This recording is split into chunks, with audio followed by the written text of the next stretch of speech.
Aujourd'hui, ce qui peut être proposé va entraîner un exil encore supplémentaire comme on a déjà connu. Parce que trop d'impôts, au final, appauvrit. Les Anglais, c'est ce qu'ils ont fait. Ils ont taxé les plus riches. Il y a 4400 personnes qui sont parties. Ça a coûté 110 milliards d'euros. Il a dit quoi? Il a dit combien de... Les plus riches, il y a 4400 personnes qui sont parties. 4400 personnes. Ça a coûté 110 milliards d'euros. 110 milliards d'euros. Okay. Alors. Il ne faut pas taxer les plus riches parce que sinon, ils s'en vont. S'il vous plaît, chers cracks, je vais vous demander de sortir vos carnets. Le mythe des 1400 riches qui fuient a été débunké par Gabriel Zucman. La réalité, c'est une fake news.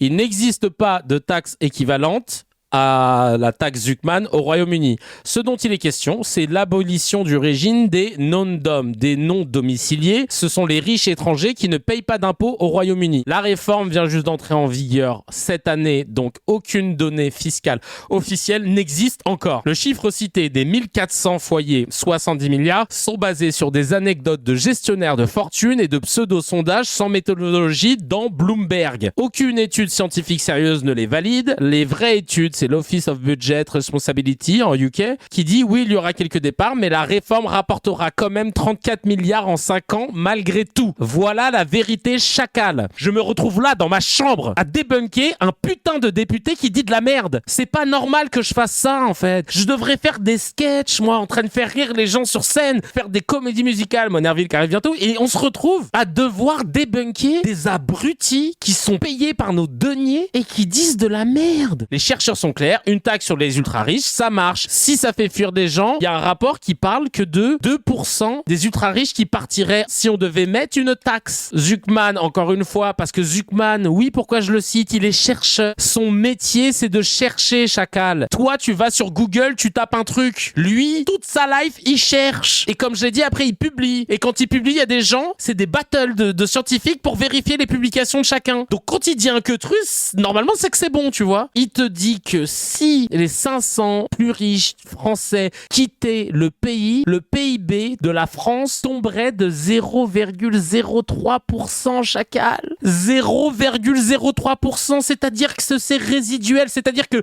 les 500 plus riches demain ils partent, ils se passent Walou. C'est-à-dire que les 500 plus riches qui sont en France sont déjà dans un putain de paradis fiscal. Et c'est ça la vérité. Ils ne payent que dalle. Les ultra riches payent l'équivalent de 25% de leurs revenus en taxes et en impôts. Toi, moi et tous ceux qui le veulent, toute la classe moyenne et populaire, elle paye l'équivalent de 50%. Normalement, liberté, égalité, fraternité, là, c'est pas nos frangins, là, il n'y a pas de fraternité avec eux. Ils payent moins d'impôts que toi, chacal. Donc, par conséquent, c'est normal de les taxer à hauteur de ce que nous, on paye déjà.